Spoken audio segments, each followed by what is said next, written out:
उस टाइम पे हो सकता है कि बच्चे को खींचने में, ठीक है, बच्चा सांस सही ले रहा है नहीं ले रहा है। तो ये हमारे लंग्स हैं, लंग्स में क्या है, पाइप की तरह है। देखिए ये एक पाइप की तरह ही तो है, फिर आगे जाके डिस्ट्रीब्यूट हो रहा है। तो अगर hello friends, welcome back to my YouTube channel Varsha nursing classes. आज का हमारा टॉपिक है चेस्ट एग्जामिनेशन। किसका? न्यूबॉर्न का। न्यूबॉर्न का क्यों कर रहे हैं? जब बच्चे की नॉर्मल डिलीवरी होती है, ठीक है, वेजाइनल डिलीवरी होती है, तो बच्चा माँ के पेल्विस से निकलता है। उस टाइम पे हो सकता है कि बच्चे को खींचने में या बच्चे को पकड़ने में, ठीक है, तो हो सकता है क्लेविकल का फ्रैक्चर हो जाना, रिब्स का फ्रैक्चर हो जाना, या चेस्ट में कोई कंजेनाइटल एब्नॉर्मलिटी तो नहीं है, ठीक है, बच्चा सांस सही ले रहा है नहीं ले रहा है। वो सारी चीज़ हम इस वीडियो में देखेंगे, क्योंकि जन्म के टाइम पर बहुत सारी कंजेनाइटल एब्नॉर्मलिटीज़ बच्चे में पाई जाती है, जिसको हम असेस करते हैं, ठीक है। तो सबसे पहले क्या है, assess for the fracture in clavicle and ribs.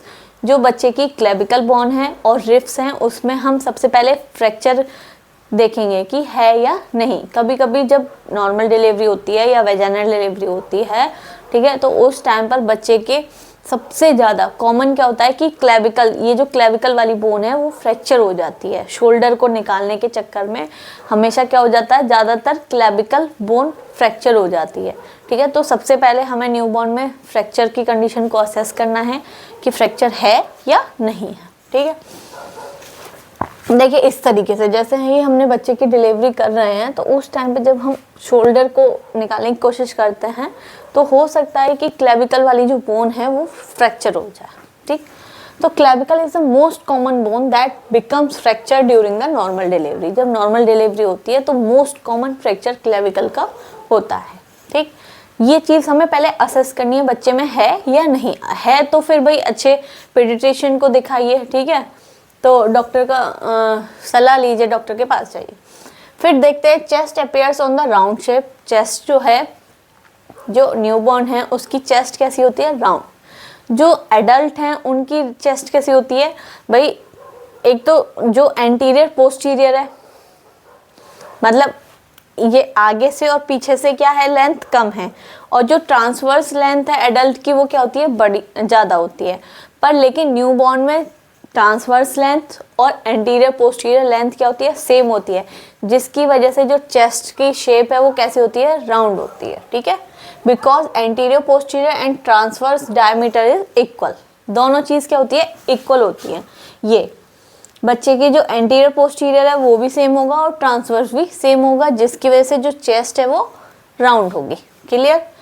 फिर हम क्या करेंगे, असेस द ब्रेस्ट बर्ड्स। बच्चे के जो चेस्ट पे ये बर्ड्स हैं, ब्रेस्ट बर्ड्स को हम देखेंगे कि अगर if it is more than 5 mm, अगर ये 5 mm से ज़्यादा हैं, तो then it indicate term newborn, ठीक है। मैंने इससे पिछली वीडियोस में आपको बताया है कि बहुत सारी ऐसी कंडीशंस होती हैं जिनसे हम पता कर सकते हैं कि हमारा बच्चा जो है वो पूरे टाइम का है या कम टाइम का है या ज़्यादा टाइम का है।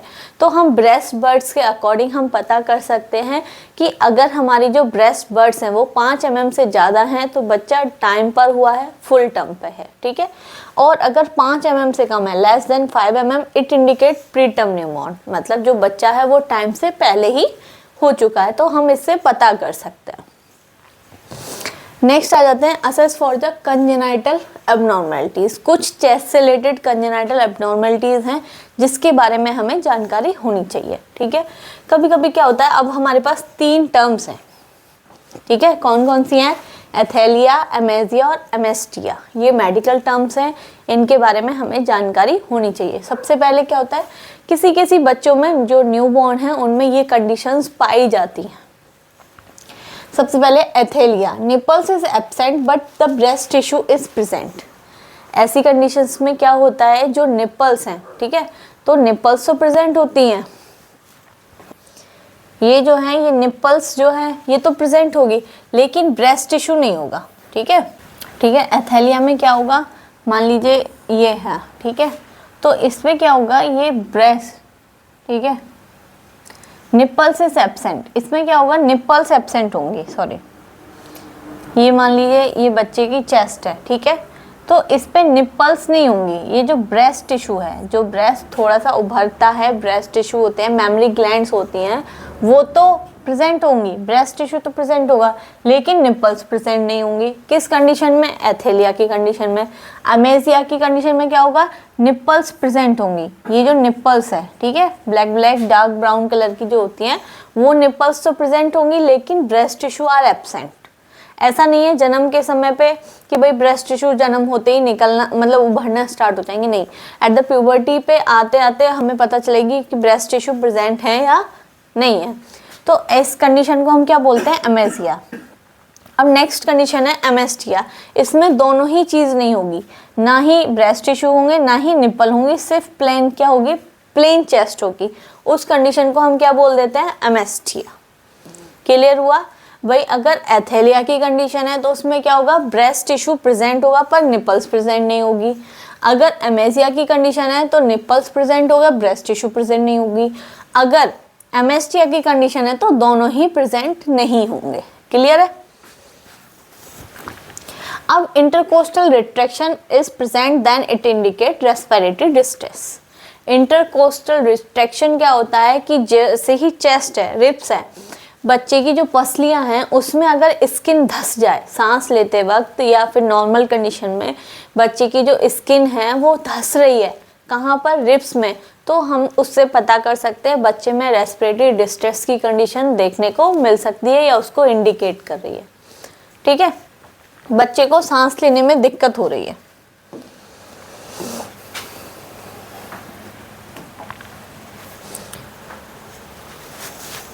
नेक्स्ट है कि भाई जो हमने चेस्ट का एग्जामिनेशन करा, ठीक है, तो चेस्ट में हम क्या एग्जामिनेशन, भाई उसकी जो चेस्ट साउंड है उसका भी तो हमें एग्जामिनेशन करना चाहिए।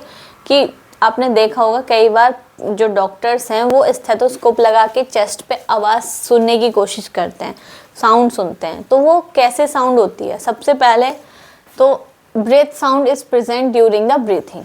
जो ब्रेथ साउंड आती है वो क्यों आती है? ब्रीथिंग के टाइम पर, जैसे हम सांस अंदर ले रहे हैं, बाहर ले रहे हैं, इनहेलेशन और एक्सहेलेशन कर रहे हैं, तो इसमें क्या हो रहा है? एयर अंदर जा रही है ना, और एयर ही बाहर जा रही है। तो आप एग्जांपल लीजिए, जैसे कि गांव में चूल्हे पे जब कुछ भी हम आग लगाते हैं, चूल्हे पे रोटी बनाते हैं, तो आपने देखा होगा एक पाइप होता है, पाइप में हम हवा मारते हैं जिसको हम फूकनी बोलते हैं। तो जब हम उसमें हवा मारते हैं तो उसमें आवाज़ आती है ना। तो इस तरीके से ही हमारे लंग्स हैं, लंग्स में क्या है? पाइप की तरह है। देखिए ये एक पाइप की तरह ही तो है, फिर आगे जाके डिस्ट्रीब्यूट हो रहा है। तो अगर इसमें हवा जा रही है तो आवाज़ तो होगी, ठीक है। उस आवाज़ को हमने क्या बोल दिया? Breath sound.